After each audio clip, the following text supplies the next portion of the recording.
day, everyone. I'm Almarie Garcia. I'm here with Mr. Rogelio Golani. We're here to discuss about the introduction to the teaching of literature, nature, goals, and practice of teaching literature. Good day, everyone. This is Rogelio R. Golani reporting. Introduction to the teaching of literature, nature, goals, and practice of teaching literature. Why we teach literature?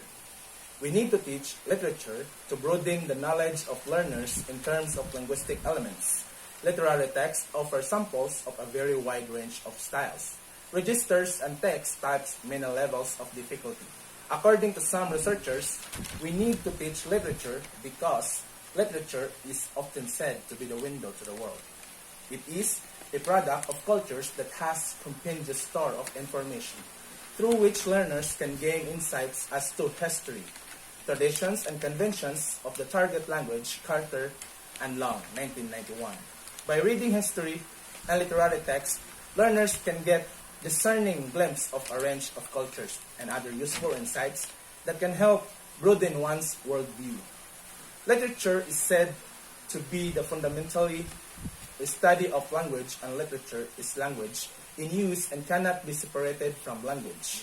The teaching literature broadens the knowledge of linguistic competence and concern with the vocabulary development and comprehension, in which they can be used as to make their own writings or widen their literary skills. In English language teaching, many literary texts were used as additional passages. The use of literature and language teaching has given many contributions to increase students' achievement, such as creative thinking, motivation, and enjoyment, and etc. Now let's talk all about the nature, goals, and practice of teaching literature. So, literature is a very good means to develop critical thinking skills of the students. So, students may be challenged to think in a critical way, learn to analyze and criticize things in a literary piece or in their own life and those around them. So the first goal in teaching literature, we have to develop or extend literary competence. So according to Jonathan Kohler, defines literary competence as the ability to internalize the grammar of literature, which would permit a reader to convert linguistic sequences into literary structures and meaning. So it means it develops the student's grammar competence and use that learning into practice. We have to develop students' character and emotional maturity. Through reading a piece of literature, there are passages that has lessons, or even the events have lessons to learn that could make the characters and emotional maturity of students will be developed. So, by reading a literary piece, the students will learn from it. So next, we have to develop the critical thinking skills of the learners. So learners should indulge in writing a piece of literature so their creative thinking skills will be developed. Their learnings while reading will be applied to their own writings. So in teaching literature, we are to develop their critical thinking skills. So to develop their critical thinking skills, you need to be able to let the students indulge in writing a literary piece. And you let them read so that they will have the knowledge to apply in their writings. So next we develop literary appreciation and refine one's reading test. Reading some writings can deepen the students' appreciation in literature. Once the students have set a standard in reading, they can now identify and favor some literary output. So, the teacher must bound to give the students a literary pieces for the students to read. By that, the students will have the appreciation of the literary pieces and can refine the literary output of some writers. So there are points that they are in favor in that output or they are not.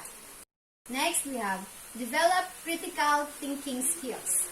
There are passages that couldn't be understood literally because some writers use idioms or figurative languages. By that, the learners need to analyze the given work of the writer. And also, the teacher, in giving them a literary thesis, they let the students to analyze, criticize, and be able to know the hidden meaning of the words. So by that, the critical thinking skills of the students will be enhanced. For example, the teacher will give or let the student analyze in a reader-response criticism or in a feminist criticism or any other criticism. By that, the critical thinking skills of the students are enhanced. Next, we have develop and enhance the literary skills. So it means in letting them criticize, analyze, and do the task for some literary outputs, we should also learn to apply it in their own literary works. So they need to write their own literary output to practice their literary skills. By that, they can develop and enhance their literary skills. So lastly, we have aimed to enhance students' language proficiency. So of course, we are using the second language.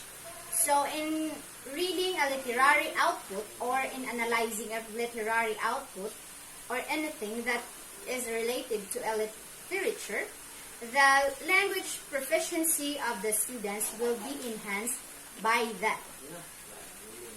And also engaging many output will help the students broaden their knowledge in language and they can be proficient enough. So that ends with our report and have a good day everyone. Thank you for watching and thank you for listening.